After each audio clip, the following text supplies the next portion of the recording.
राजकीय महाविद्यालय जमवारामगढ़। सभी को गुड मॉर्निंग। हम द्वितीय क्लास आरंभ कर रहे हैं। इस क्लास के अंतर्गत हम मध्यकाल अथवा मध्य युग को परिभाषित करेंगे। इतिहास में मध्यकाल अथवा मध्य युग शब्द का प्रयोग उस काल के लिए किया जाता है जो प्राचीन काल और आधुनिक काल के बीच का युग है। हमने ईसा की 8वीं शताब्दी को मध्यकाल का आरंभ तथा 18वीं शताब्दी को उसका अंत मान लिया। 8वीं शताब्दी के आसपास भारत के सामाजिक जीवन में बहुत से परिवर्तन हो रहे थे। इन परिवर्तनों ने भारत के इस काल के सामाजिक जीवन के अनेक पक्षों को प्रभावित किया। जीवन के राजनीतिक और आर्थिक पक्षों पर उनका प्रभाव पड़ा। सामाजिक नियम, कला, थोड़े में हम कह सकते हैं कि जीवन के सभी क्षेत्रों को इन परिवर्तनों ने प्रभावित किया। इस प्रकार हम देखते हैं कि भारत में एक नया युग आरंभ हुआ। हम कह सकते हैं यह परिवर्तन 8वीं शताब्दी के आसपास हुए, इसलिए हमने 8वीं शताब्दी को मध्यकाल का आरंभ माना है। यूँ तो भारत में कुछ परिवर्तन 8वीं शताब्दी से पहले आरंभ हो गए थे, पर कुछ भागों में उनका प्रभाव कुछ समय बाद ही अनुभव किया गया। इसलिए सामान्य दृष्टि से देखते हुए कह सकते हैं कि नए विचारों का बीजारोपण 8वीं शताब्दी में हुआ। इस प्रकार मुगल साम्राज्य के पतन और अंग्रेज़ों के आने के समय 18वीं शताब्दी में भी अनेक परिवर्तन हुए। इसी कारण हम मध्यकाल का अंत इसी शताब्दी में मानते हैं। मध्यकालीन भारत का इतिहास प्राचीन भारत के इतिहास से अनेक प्रकार से भिन्न है, क्योंकि हम मध्यकाल की घटनाओं से अधिक परिचित हैं।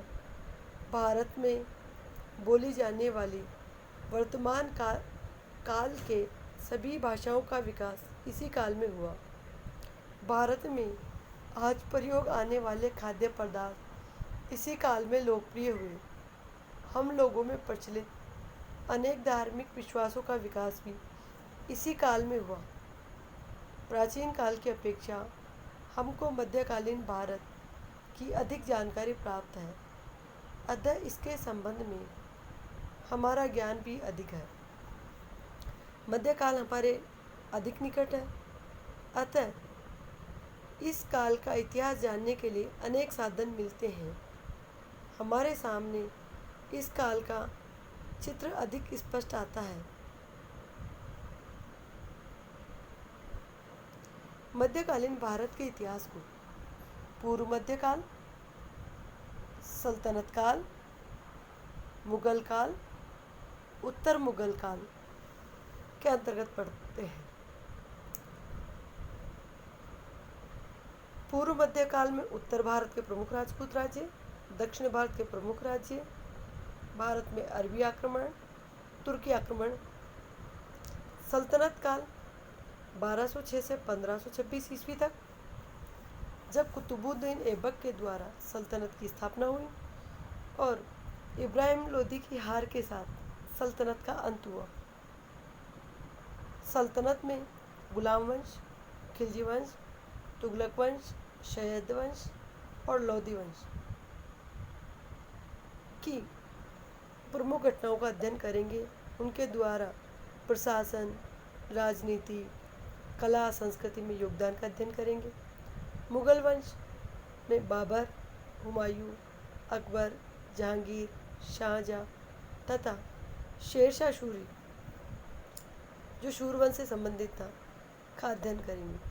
उत्तर मुगल काल के अंतर्गत बहादुर शाह से लेकर शाह आलम द्वितीय तक के काल की प्रमुख घटनाओं का अध्ययन करेंगे। फ्लो चार्ट के माध्यम से हम आपको सल्तनत काल, जिसमें गुलाम वंश के 11 शासक, खलजी वंश के 5 शासक, तुगलक वंश के 9 शासक, सैयद वंश के 4 शासक तथा लोधी वंश के 3 शासक। 11 शासक में कुतुबुद्दीन ऐबक, आराम शाह, इल्तुतमिश, रुकनुद्दीन फिरोज शाह, रजिया सुल्तान, मुइजुद्दीन बहराम शाह, अलाउद्दीन मसूद शाह, नासिरुद्दीन महमूद, गयासुद्दीन बलबन, मोइनुद्दीन केकुकाबाद। खिलजी वंश के 5 शासकों में जलालुद्दीन फिरोज खिलजी, अलाउद्दीन खिलजी, शिहाबुद्दीन उमर, कुतुबुद्दीन मुबारक खिलजी और नासिरुद्दीन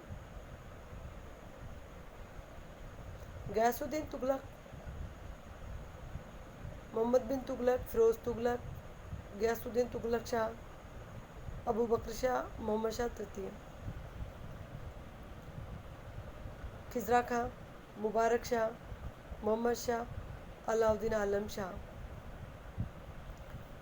महत्वपूर्ण लोधी वंश: बहलोल लोधी, सिकंदर लोधी, इब्राहिम लोधी। इब्राहिम लोधी को पानीपत के युद्ध में बाबर के द्वारा हराया गया और भारत में मुगल वंश की स्थापना हुई। मुगल वंश तैमूर वंश से संबंधित थे। प्रथम शासक बाबर, बाबर का बेटा हुमायूं, हुमायूं का बेटा अकबर, अकबर का बेटा जहांगीर। जहांगीर के शासनकाल की महत्वपूर्ण घटनाएं: नूरजहां का शासन, जिसे नूरजहां जुनता का युग भी कहा जाता है। जहांगीर के बाद शाहजहां ने शासन किया और शाहजहां के बाद औरंगजेब ने। औरंगजेब के बाद बहादुर शाह प्रथम ने शासन किया और बहादुर शाह प्रथम के बाद जहांदार शाह ने शासन किया। जहांदार शाह के शासन के बाद में फर्रुखशियार ने और फर्रुखशियार के बाद